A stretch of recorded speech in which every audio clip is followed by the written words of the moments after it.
Imagine acordar antes do amanhecer. Seus músculos doem, suas mãos estão calejadas, mas você ara a terra porque é seu, o suor é seu, a colheita é sua, até que um dia eles chegam, não com foices, não com fogo, mas com sorrisos afiados e palavras suaves. Que tal uma troca justa? Você nos dá parte do seu trabalho e nós garantimos que ninguém vai te machucar. O problema? Os únicos que podiam machucá-lo eram eles mesmos. E assim, sem espadas, sem guerra, nasceu o imposto. Não por contrato, não por escolha, mas por uma mentira repetida até virar lei. E o mais assustador, essa mentira não morreu no passado, ela só aprendeu a usar terno e gravata. Mas se você acha que isso é só sobre dinheiro, espere até descobrir o que realmente está em jogo.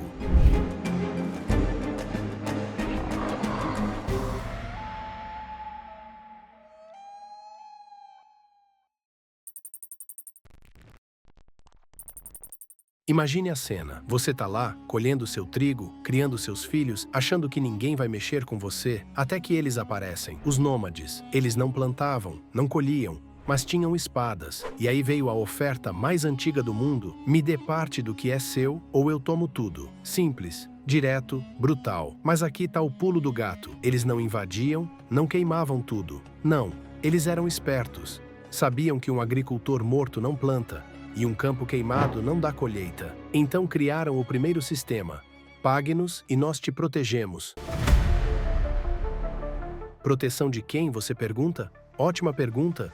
Porque veja bem, quem mais ameaçava esses agricultores, senão os próprios nômades? Era um jogo de cartas marcadas, onde a única regra era: você perde sempre. Mas isso era só o começo, porque aí eles perceberam que podiam refinar o golpe. E foi assim que nasceu o segundo ato dessa farsa, onde tributo virou imposto e espada virou lei.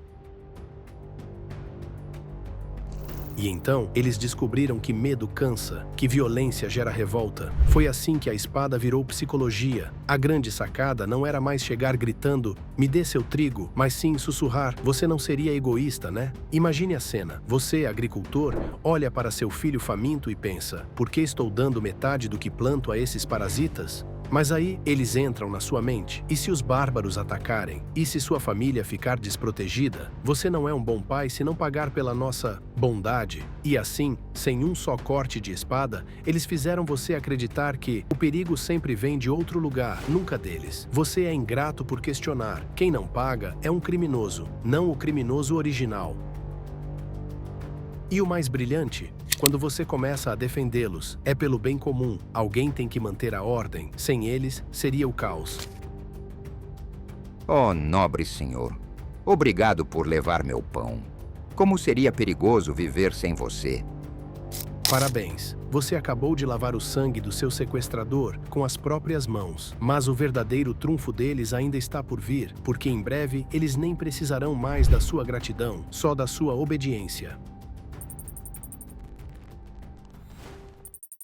E então, a chantagem virou protocolo. O nômade com espada agora usava ternos e decretos. O medo? O mesmo. Só que ninguém mais sangrava, só definhava. A jogada era clara: fazer você acreditar que aquela extorsão tinha outro nome: tributo, taxa, dever cívico, palavras bonitas para um velho truque: pague ou desapareça. E o pior, quem reclamava vira criminoso, insubordinado, traidor, inimigo do Estado. Era genial. Eles não só tomavam seu dinheiro, mas devolviam culpa. Cidadão, você acha justo não contribuir para o bem comum, para os hospitais, para a segurança, para a educação, para todos esses serviços que são a espinha dorsal do nosso país? Você realmente quer viver em uma sociedade onde uns poucos privilegiados controlam tudo enquanto o resto de nós luta para sobreviver? Não podemos deixar isso acontecer. Pense bem, não seria egoísmo de sua parte deixar os outros sofrerem enquanto você se recusa a ajudar? Pagar os impostos é o mínimo que você pode fazer. E se você acha que não está recebendo a sua parte, então me diga: como podemos continuar a proteger a nossa nação sem sua ajuda? Não, você não quer ser egoísta. Você quer ser parte da solução. Porque se você não pagar, quem é o verdadeiro inimigo aqui, se não você mesmo? Você está colocando em risco não só a sua família, mas a segurança de todos ao seu redor. Você é realmente um bom cidadão se não contribuir para os serviços que que garantem a nossa ordem, a nossa paz, a nossa proteção. Imagine, se todos pensassem como você, onde estaríamos? O que seria da nossa nação? Seria o caos. Os hospitais não funcionariam, as escolas não teriam recursos, a segurança seria uma ilusão. O que você quer para seus filhos? Um futuro sem esperança? Um futuro de desordem e violência? Não, você não quer isso. O certo é pagar para que todos possamos viver com dignidade, com segurança e com um futuro melhor. E se você ainda tem dúvidas, a tradução é clara. Você é o monstro por não aceitar ser roubado em nome do bem maior. Essa é a verdade. Não há mais espaço para questionamentos. A ordem precisa ser mantida e você, como bom cidadão, precisa contribuir. Caso contrário, quem está prejudicando a todos somos nós. E você não vai querer ser o responsável por isso, não é? Mas havia um calcanhar de Aquiles nesse sistema todo, algo que ninguém ousava tocar, uma fraqueza oculta que todos temiam revelar. Era uma verdade escondida nas sombras, algo que não podia ser dito, nem mesmo pensado em voz alta, algo que, se exposto, poderia fazer tudo desmoronar. E esse algo se chamava a verdade.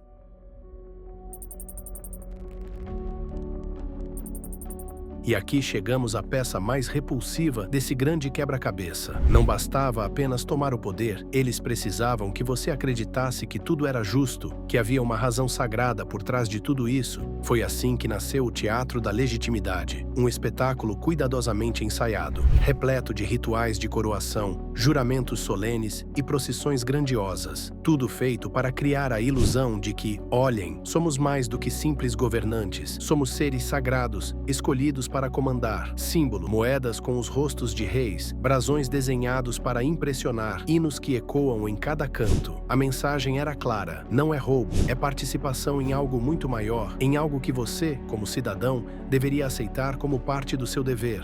E claro, sempre havia os inimigos úteis, vândalos à porta, piratas, hereges, sempre alguém para justificar porque não é hora de questionar. A cada movimento, mais uma desculpa, mais um grito para silenciar as dúvidas e os que ousavam questionar.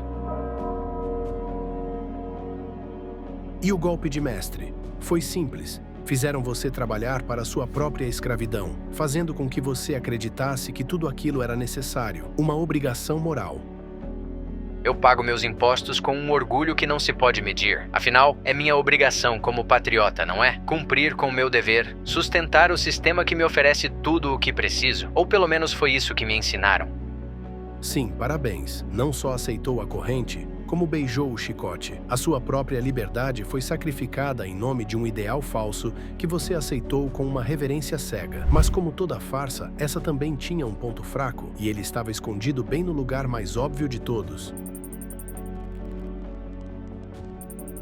E então aconteceu a maior lavagem de imagem da história. Os saqueadores viraram estátuas, os assassinos, heróis nacionais. A violência? Essa virou conquista civilizatória. Funcionava assim. Etapa 1, mate milhares. Etapa 2, escreva a história só do seu lado. Etapa 3, chame de paz o silêncio dos que sobraram. E o truque mais cínico? Fizeram você odiar o bandido de rua, enquanto beijava os pés do bandido de cetro.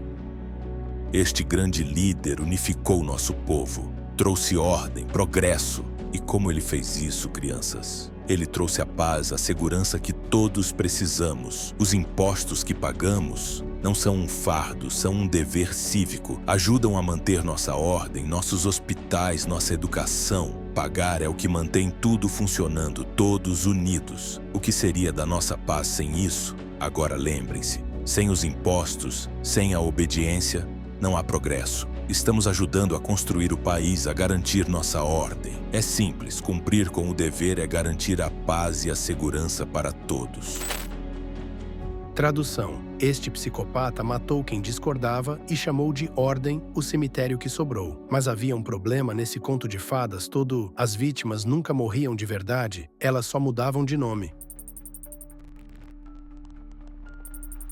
Eis o segredo que queimaram bibliotecas para esconder. Todo o imposto é um resquício daquela primeira ameaça nômade. Só que agora, eles nem precisam mais dizer a bolsa ou a vida. Você paga sozinho. Você se culpa se atrasa. Você defende o sistema que te suga. Mas em algum lugar, alguém sempre despertou, alguém que olhou para os números e viu que serviços públicos são a desculpa, nunca a razão, que evasão fiscal é o nome moderno para recusar ser roubado, que o verdadeiro crime nunca foi não pagar, foi criar um mundo onde isso é necessário. Aqui está a verdade que ninguém quer que você perceba. Eles não temem revoltas armadas, temem gente parando de acreditar.